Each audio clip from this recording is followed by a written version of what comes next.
Who thinks I look like a lawyer? Okay, thanks a lot. All right, it's here. Well, I'm not gonna behave like a lawyer. Pavel, Pasha, get everyone else down here. I flew all the way in from Los Angeles. Get them off their freaking Prosecco and get them down here. Okay, it's 6:30. You're all troopers. I'm gonna do something that I don't think normally happens in Ukraine or at these events. Indulge me. Stand up. Stand up. Stand up. You back there. Do it. I see you. Okay, the guy in the very back who's like being passive aggressive. Up. Miss, up. Just go with it. Okay. Okay, just appreciate your fact you're here. Stretch. Arms out. We love securities law. Just indulge me, bro. Beautiful. There you go. Okay.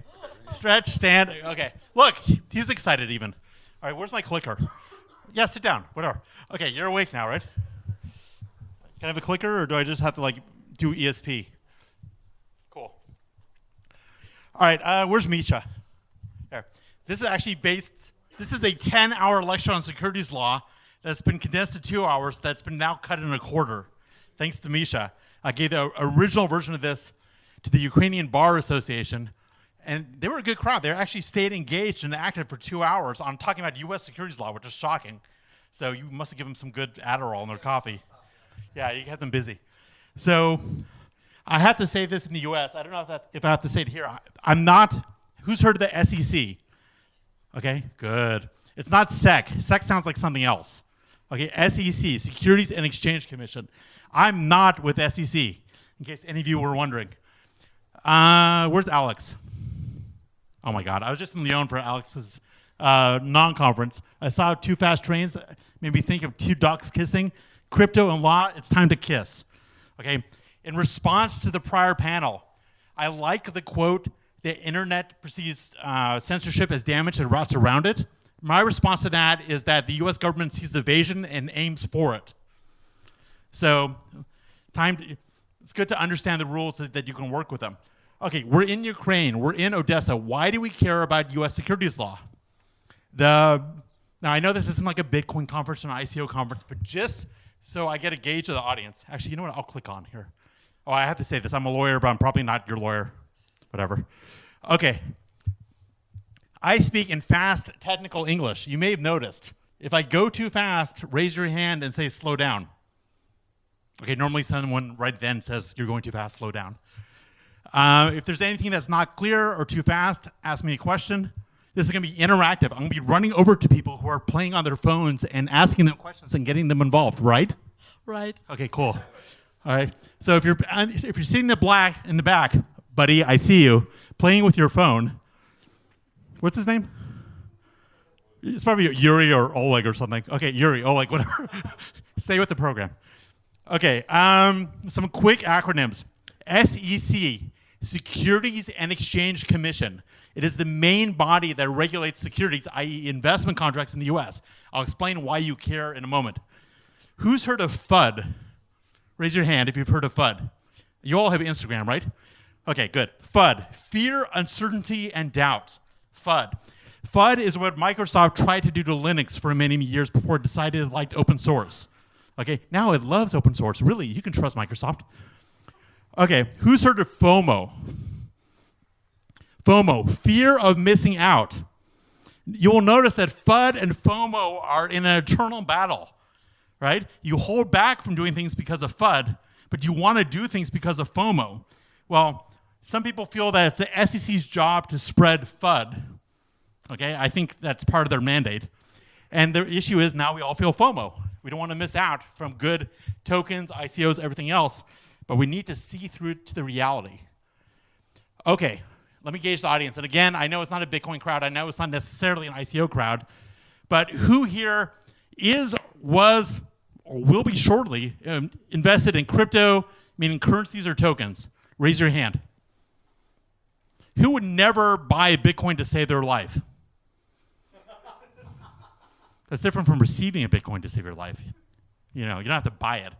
Okay, who here has, past tense, or currently has a blockchain project that they're involved in?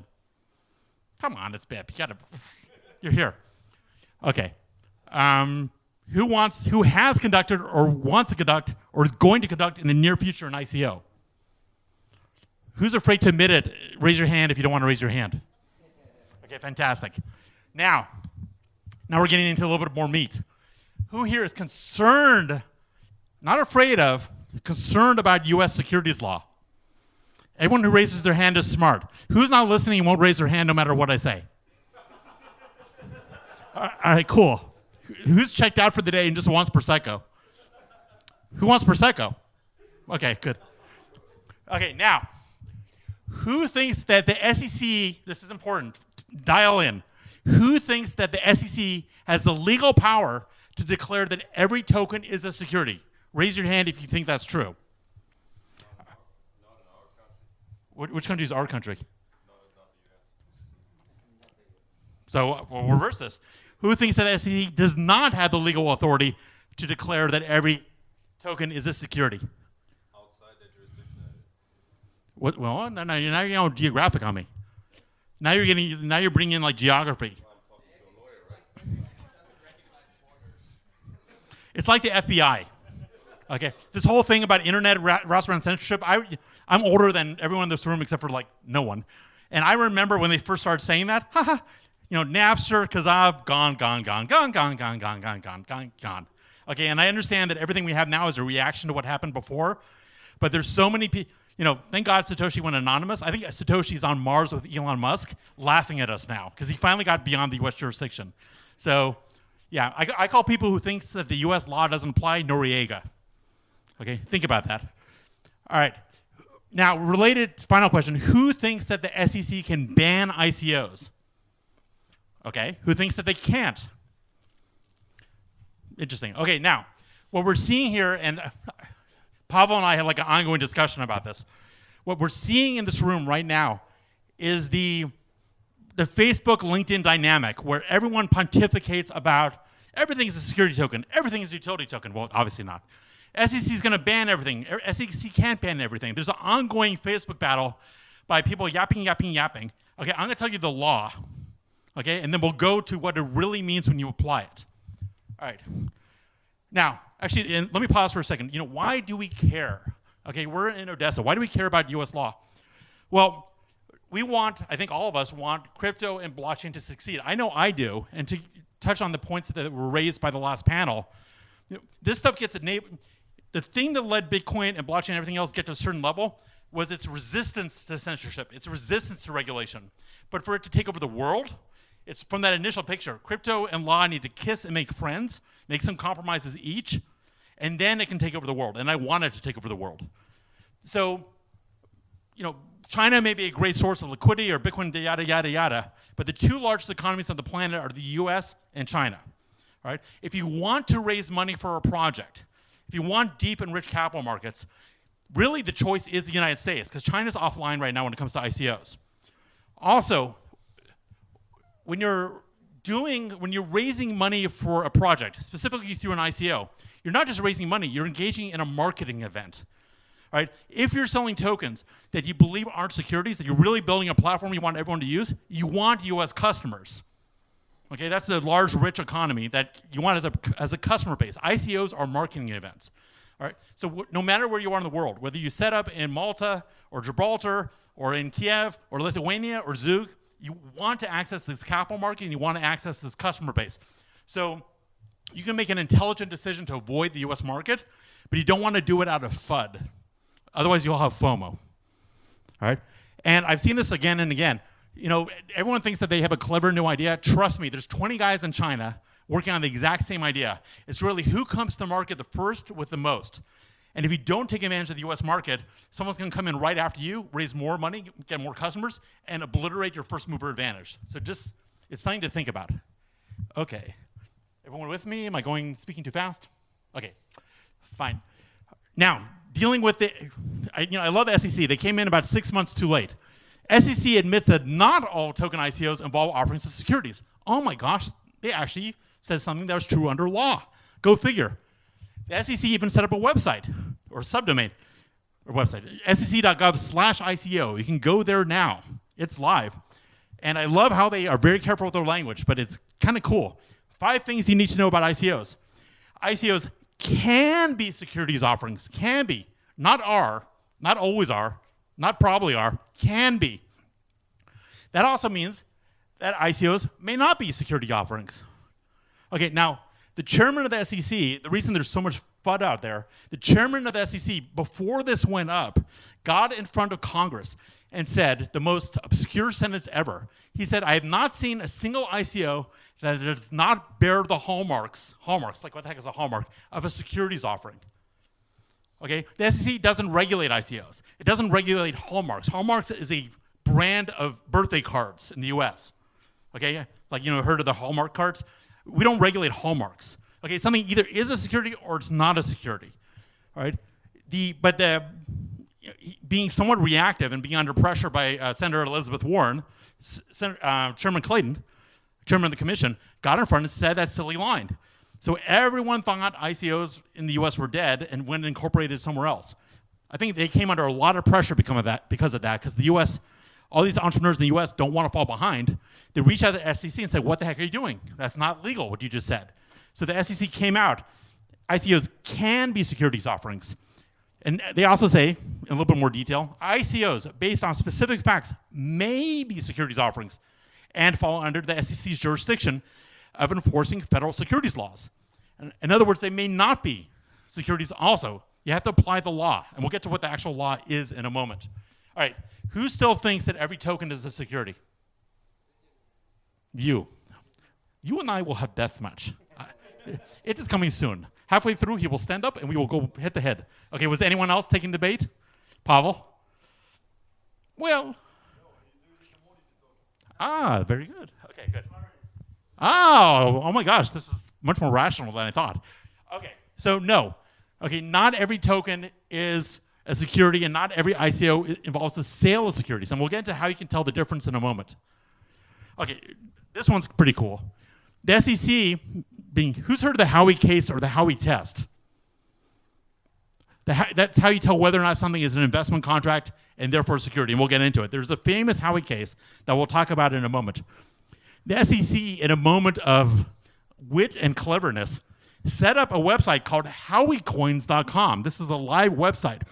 And they set this up as an example of what a scam ICO website looks like.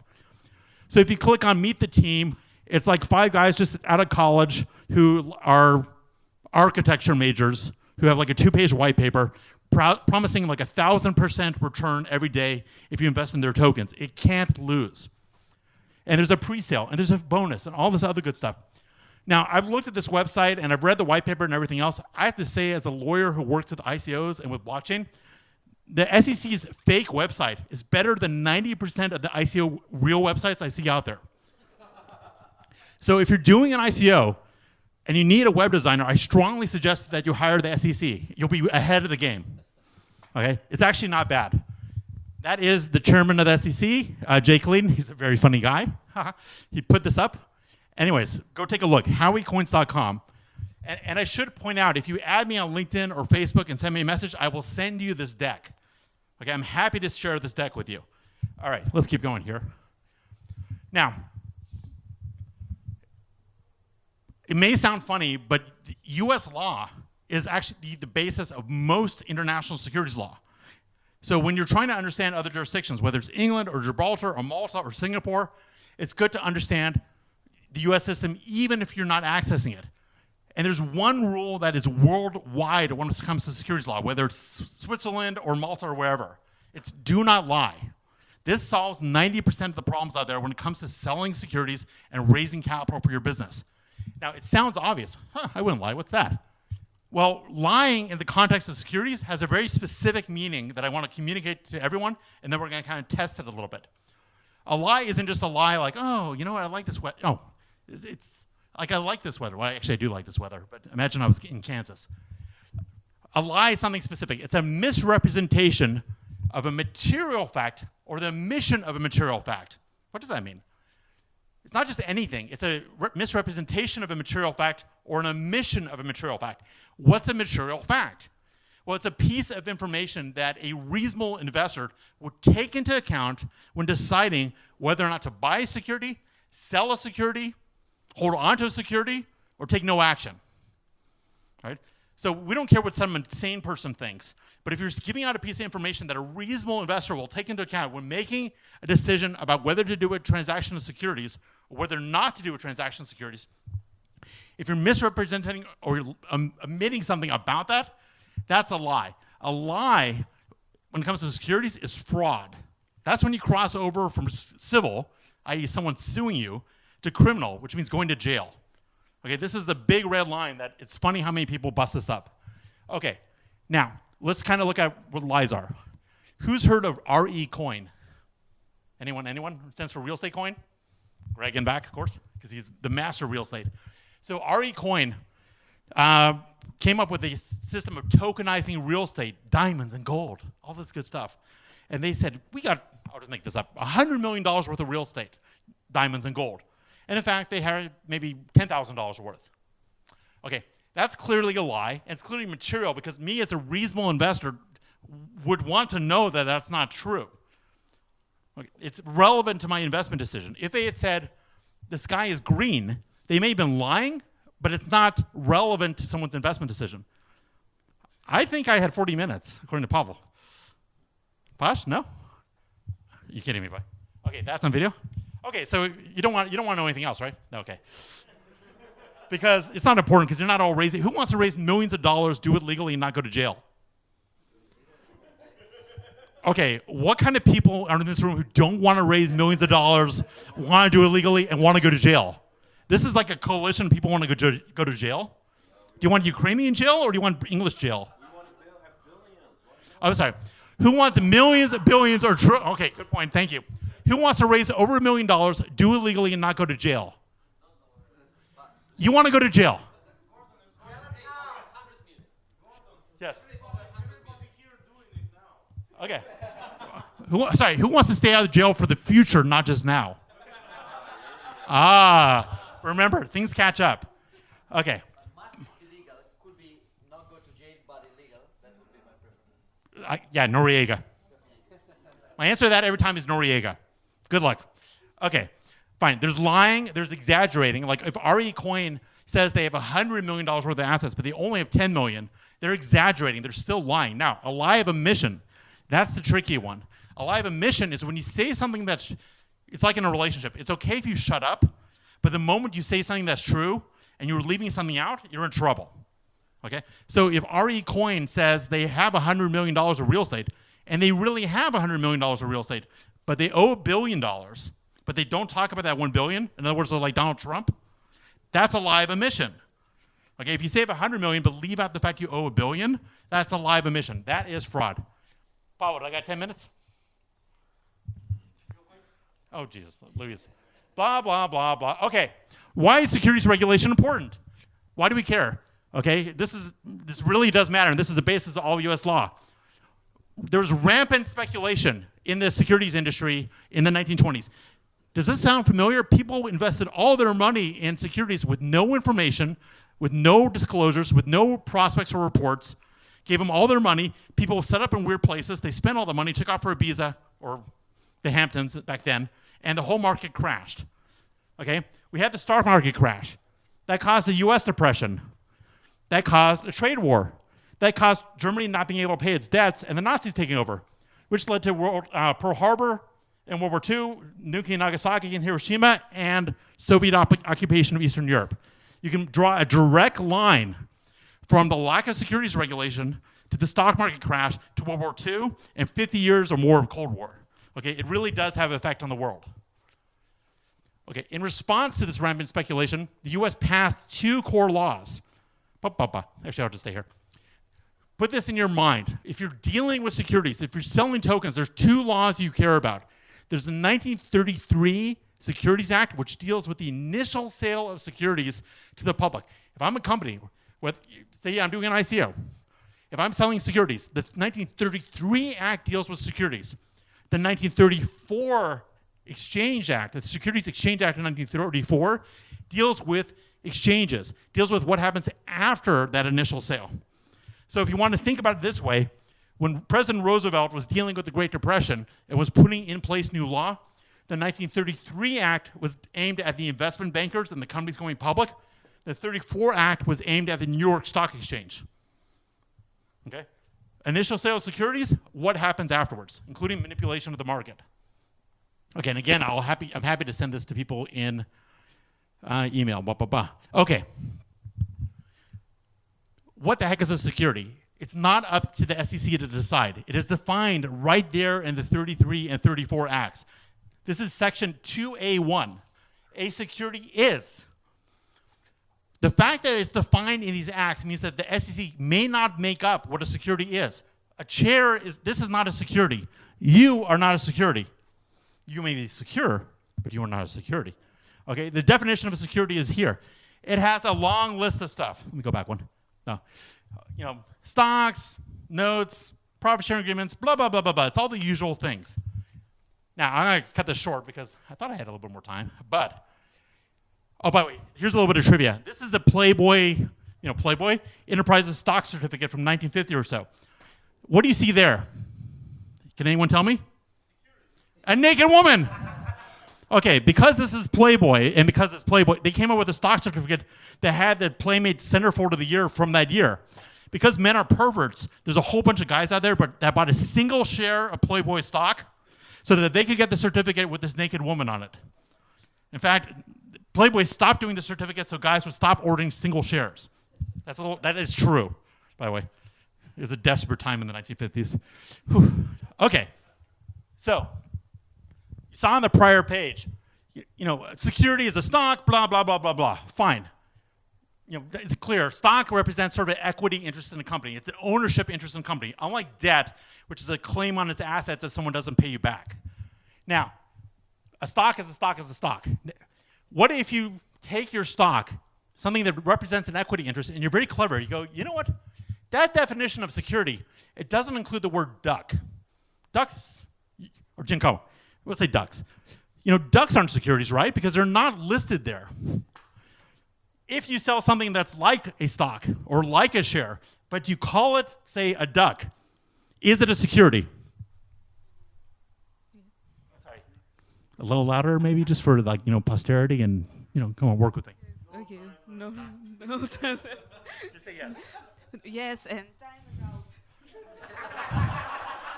So, to catch part 2, part 3, part 4, and part 5 of this, see me on YouTube or tonight. Or at the meetup where I will go deep on this. Anyways, it's been stimulating, brief, cut off. Awesome. We're on time. Thank you, everyone. And we did not battle.